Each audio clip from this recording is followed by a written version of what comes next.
akabira muri Yorodani karindwi nk'uko uwo muntu w'Imana yari yamutegetse. Uwo mwanya umubiri we uhinduka nk'umwana muto. Haleluya, haleluya. Kuruba amajwi ari make. Haleluya, Imana yacu. Nitwa Imana Vincent, abantu bo muri Toro rya Ruheru, muri ntara ya Ruheru, ariko baje kubabwira yuko kuri no Gatanga ndi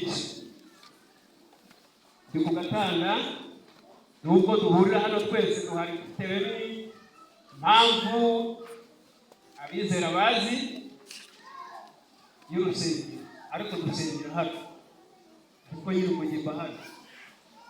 Ubwo rero ku Gatanga hagirayo ijambo, ndetse n'abanyaruheru hano iwacu mvukamo barabundiye nabo ntabwo bararimba. Kuko tureba hari ibyo bafasha hano ku Ruheru, nkagira n'ibyo mfasha barabizi. Umwe wo mu bayobozi bo muri itorero, ibindi byose Imana ibidufasha. Yego, ubwo rero reka mbanze kukureho gatoya muri hangana. Ni akantu gato muri hangana kuba nkavuze uri hano imbere kuba nakabonye, kandi byakunda ko nakavuga. Si kabi ni keza, ahubwo turagira ngo twibutse abadiyakoni n'abadiyakonikazi, umuyobozi w'umudiyakoni n'umuyobozi w'umudiyakonikazi ajya atoza abagiye kuri gahunda bahagarara hano hafi hano imbere. Murabambira imyanya hariya na hariya, abaza gutura bakavuga uko bazivugira. Kari agaciro ako kantu rwose muzagakosore, mugume hano hafi imbere, bazane ituro ryabo babasange. Ubwo rero tumaze kuririmba indirimbo itubwira ngo Umukiza ndaje umujahuri. 117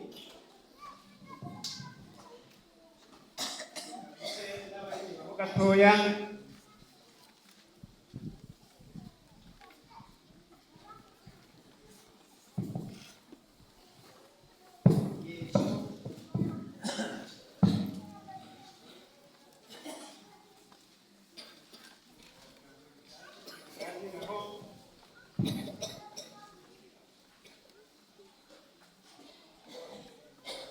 Iratubwira ngo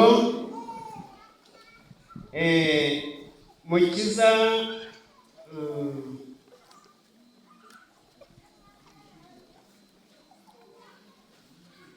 yego mwami numva ijwi ryawe ndareka ngo nze nuhagizwe amaraso wamviriye kera. Ariko kuri rofure Mukiza ndaje ubujahuri nyejesha ya maraso wamviriye kera. Ariko ku gice giheruka yatubwira ngo mwese nimwishimire ya maraso akiza yakujije nande na rurema ngo tube abana be. Iyi ndirimbo ndayikunda, se namwe nuko yakujuje na rurema ngo tube abana be. Uwaduhaye isomo ry'urufunguzo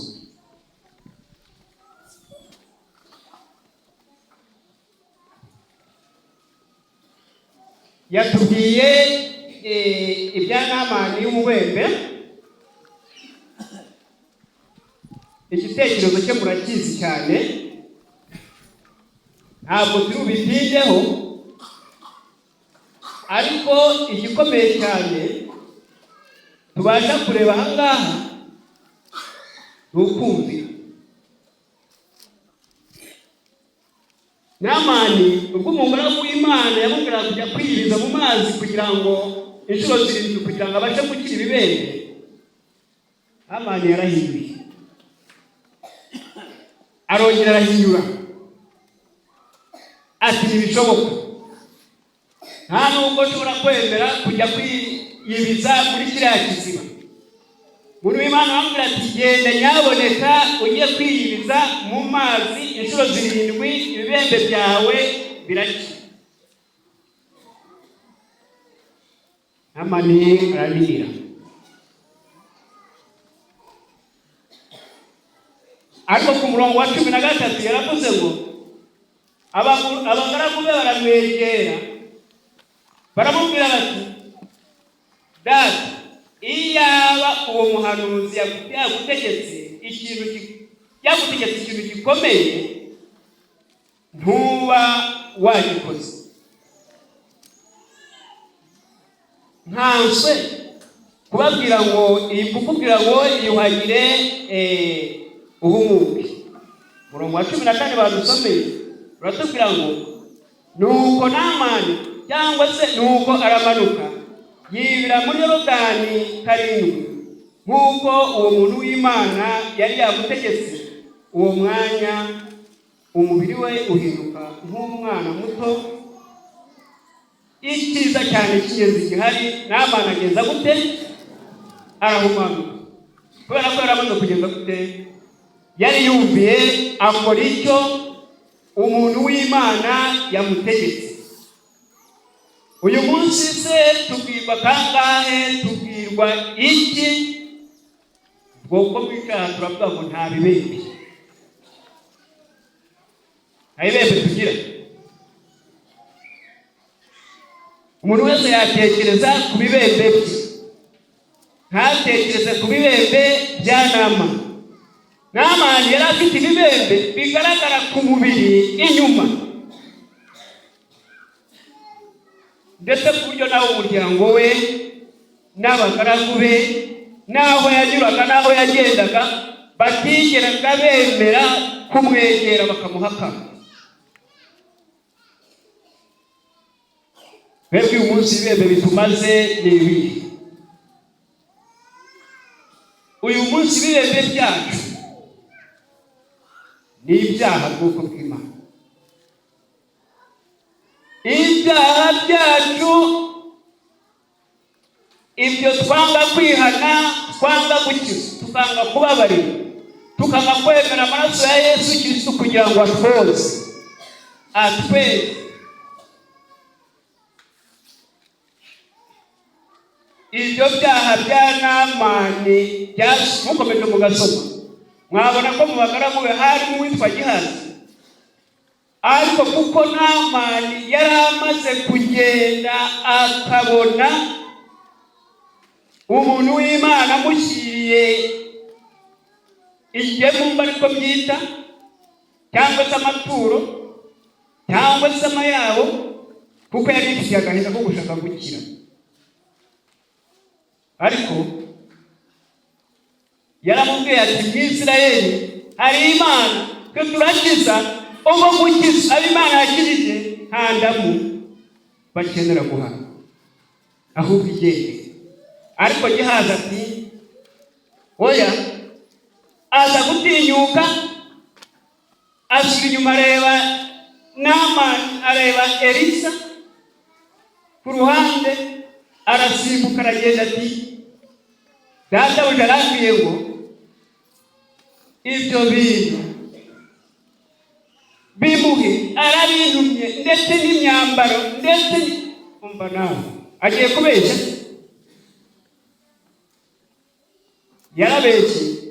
Twihuse inyungu tuhasanga Gihazi yagize nuko ibibembe bya Namani byamuvuyeho bigaruka kuri nde? Kuri Gihazi. Arabeshya.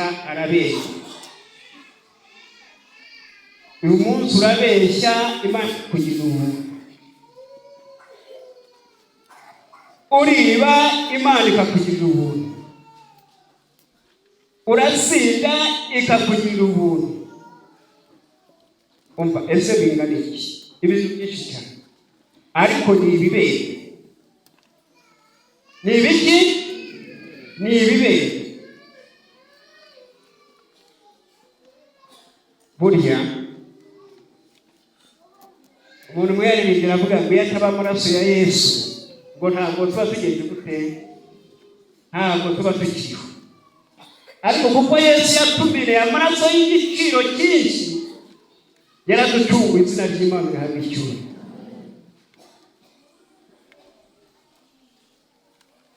Iyo tujya hepfo ku murongo wa 18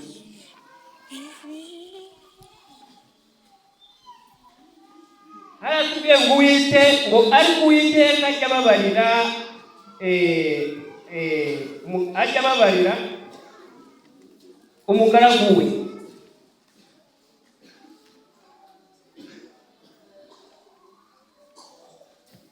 Reka dusome amagambo aboneka mu Gutegeka kwa 2 igice ni cya 30. Kumva ko hatubwira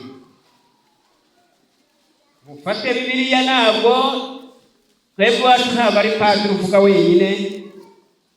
Nigeze kugira agatekerezo kamwe nganira n'abantu, ndababwira ni hari abantu bafite amahirwe iyo kuba baravukiye muri iri torero bakaba bakinarikomeyemo, ariko hari n'abarivukiyemo banarisohotsemo. Ariko njye ntabwo narivukiyemo.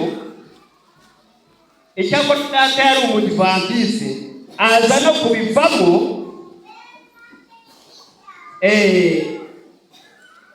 Ndetse abavandimwe ari umukuru ari umuto w'abadivantiste, nanjye nkajya nibera mu Gatolika.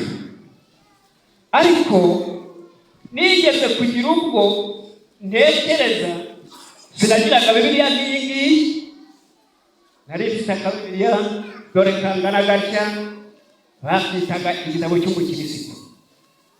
Ariko nta somo wajyaga gute wakuragamo, kuko ntiwasoma ngo unasobanuke. Kuko umusomyi ni nk'aho aba ari umwe gusa, abandi tugahumeza tukageza gute tukabwira. Ariko twe mu itorero ry'Imana turafatanya.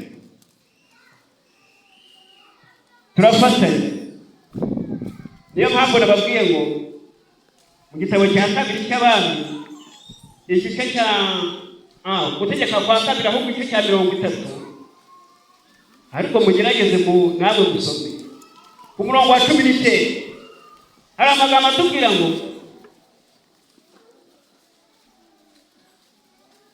uyu munsi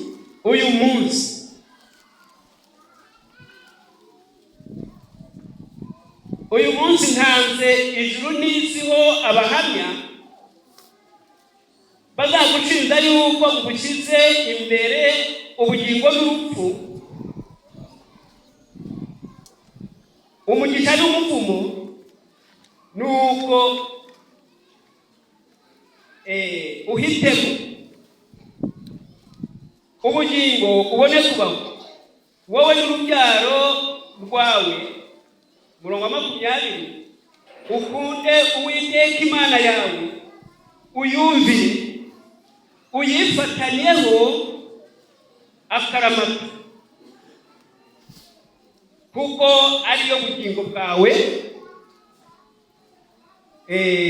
no kurama kwawe, kugira ngo ubone kuba mu gihugu Uwiteka yarahiriye ba sokuruza banyu Aburahamu na Isaka na Yakobo ko bazahaba cyangwa azahaba. Ni ukuvuga ngo iri jambo riba ari iryo kuduhamiriza neza yuko Imana yadushyize ibintu bibiri imbere.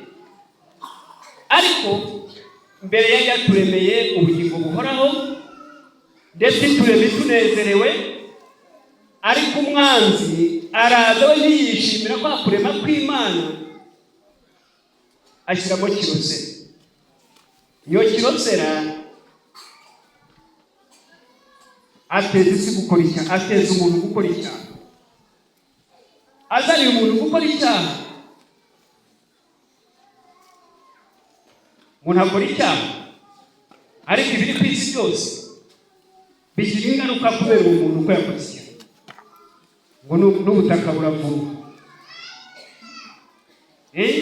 Nta kintu kizima cyari kikiriho, ariko aravuga ati nshyize ibintu imbere yawe, umugisha n'ubugingo, uhitemo. Uyu munsi urahitamo iki? Ko iri jambo ari iryawe, ari iryanjye. Umugisha urahari, urupfu rurahari, kandi ubugingo burahari. Ubugingo tubonera muri Yesu Kristo, twamuhaweho nk'itungu yo gucungura ibyaha. None turanga tukikundira iki? Ibyaha. Turakunda ibibembe ahubwo. Ibyo bibembe bizaduhesha ubugingo. Ari ijambo ry'Imana tubwira ngo nukora icyaha izuba ntirikare kugeza ute? Nurakara ntugakora icyaha. Ngo ariko n'izuba ntirikare kugeza ute? Ukiraka.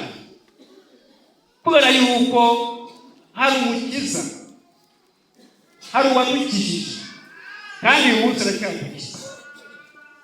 None se ibyaha ko bibasha kudutandukanya n'Imana, kandi inzira yo kubyihana irahari, no kubikora turabikora kuko turi mu isi yabyo nyine y'ibyaha. Ariko ijambo ry'Imana tubwira ngo twakakwiriye kwimenyaho ubugoryi, nk'uko Namani yumviye umuntu w'Imana akamanuka akajya mu mazi akiyiriza akakira agahumuka akahaba.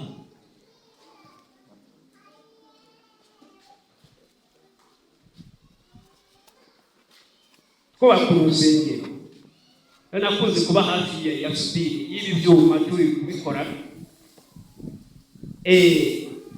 None nayenza kwibagirwa, rinete nayifite zirankirana zishaje, ariko zafite ziraba mu muriro nyine. Ariko kuko yari intambara turi kurwana no kugira ngo ibyiza bikunde biboneke, turiya tuntu twica amaso cyane. Mbere narasomaga rwose pe, ariko ubu urabona ko nkuyemo gutya. Ariko ubu sinshobora gusoma, ariko iyo nshizemo akamfasha ndasoma. Ariko Namani we yari yarahumye kubw'ibibembe nawe. Ntabwo byari byarashe.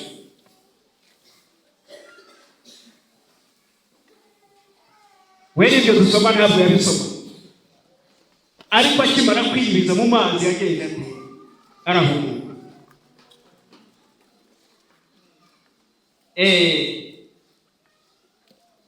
Hano twavuga byinshi, ariko tugarutse ku Bagalatiya igice cya 6. Mwihute mugire ni mu isezerano rishya.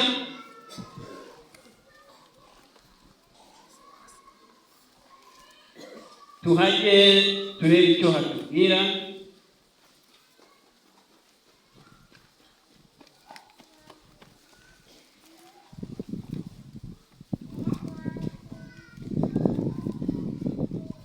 Abagalatiya igice cya 6 umurongo wa 7 ndetse wageze. Sawa, koja mbere gukunda gusoma cyane. Yego. Yego. Yego. Yego.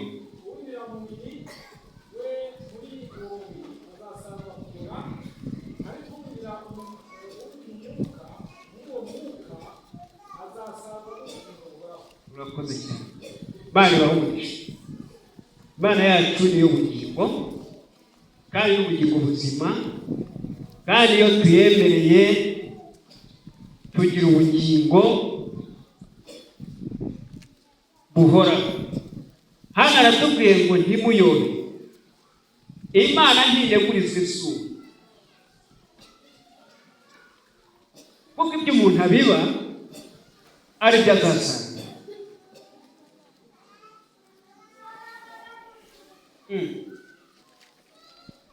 Ubibira umubiri ngo azasarura mwiki kubora, ariko ubibira umwuka azasarura ingo buhoraho.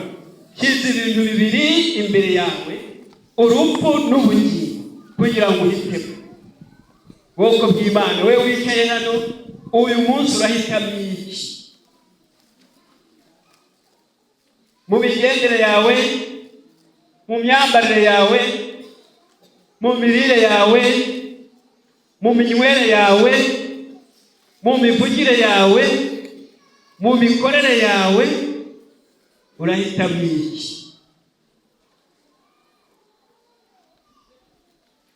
Bimuyobe, bimuyobe.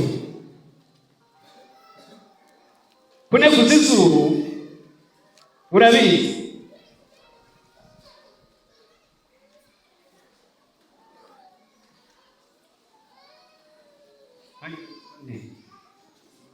Bizimana Karisi, tugiye duterure kano iki giseke ko bitandeba ndanze, ariko ntunavuze ngo ndanze.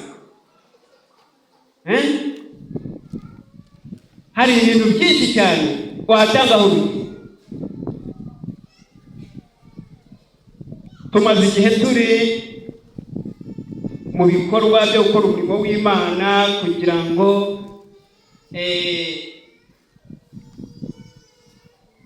umurimo w'Imana waguke.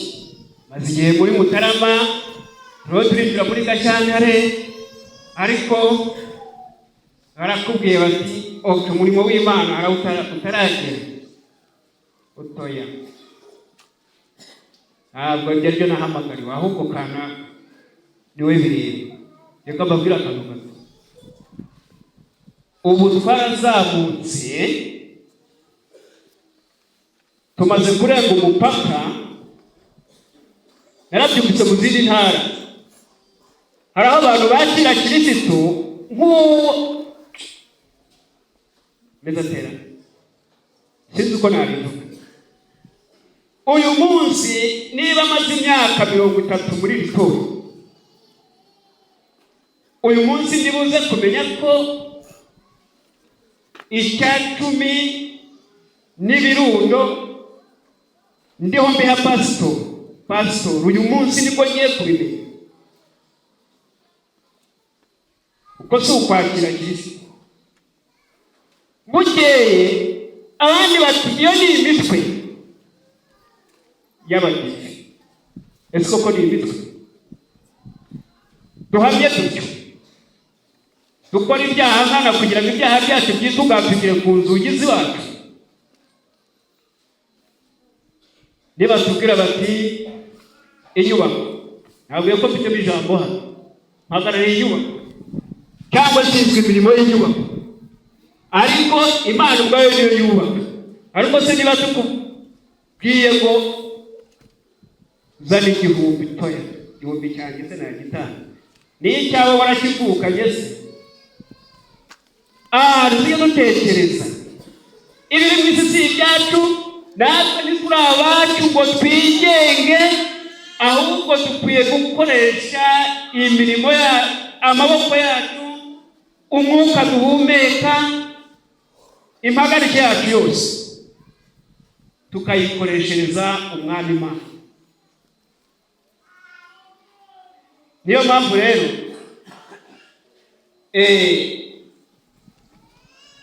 hari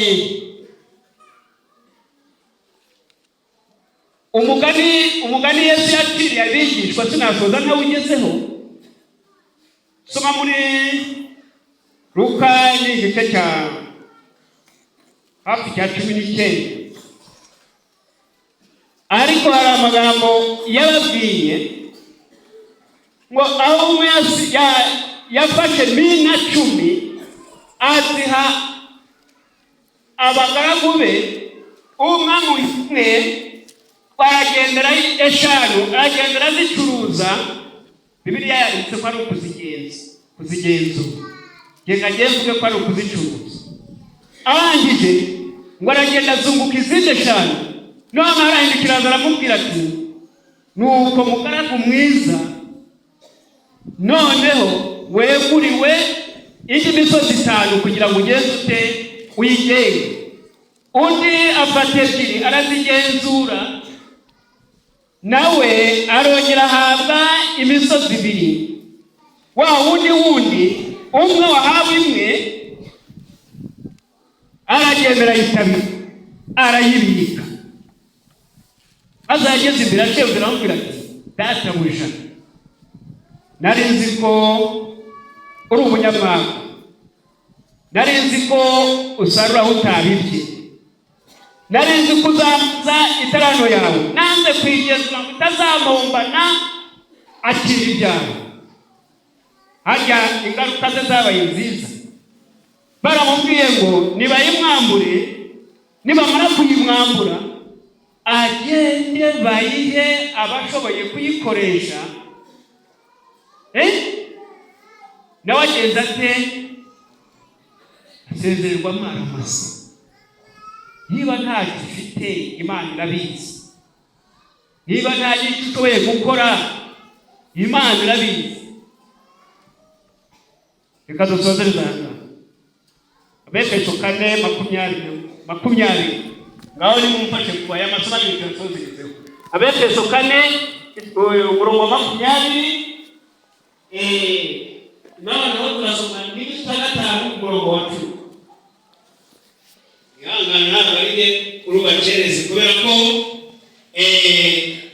muri make mwageze mute kwebe twabaye igihe ducihanze ariko tugeza kutangira 20. Kure nota 25 nabo bakoresha sibikoresheje uko n'ubugira ngo dusobanukirwe neza nuko dukwiye kudutwara iki cyangwa se tugenza iki. Wasomese 4:20.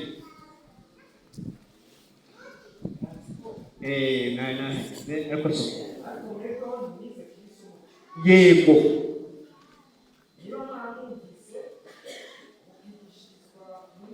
Yego. Yego. Yego.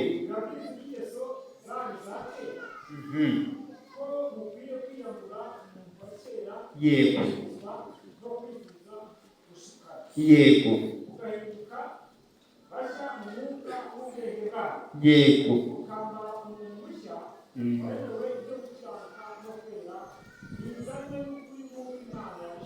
Urakoze cyane Imana iguhumugisha. Mu gice cya 5 umurongo wa 10 naho aratubwira ngo mushakishe uko mwamenye ibyo Umwana ashima, ntimukifatanye n'imirimo yabo umwijima itagira umumaro, ahubwo muyihane. Reka Imana idufashe iduhe gusobanukirwa n'urukundo rw'Imana. Iki dushaka, irashaka ko twakira Kristo atari ukumwumva gusa. Irashaka ko tuva mu mirimo y'umwijima. Irashaka ko tuzibukira ikintu cyose cyadutandukanya n'iby'Imana ishaka. Reka Imana y'amahoro, Imana yumva gusenga kwacu, Imana iturondora ikatumenya, idukuremo gukereza, duhe kwakira Yesu mu bugingo bwacu. Icyo nshoje mbasabira nanjye byisabira ngo Imana itubashije mu izina rya Yesu.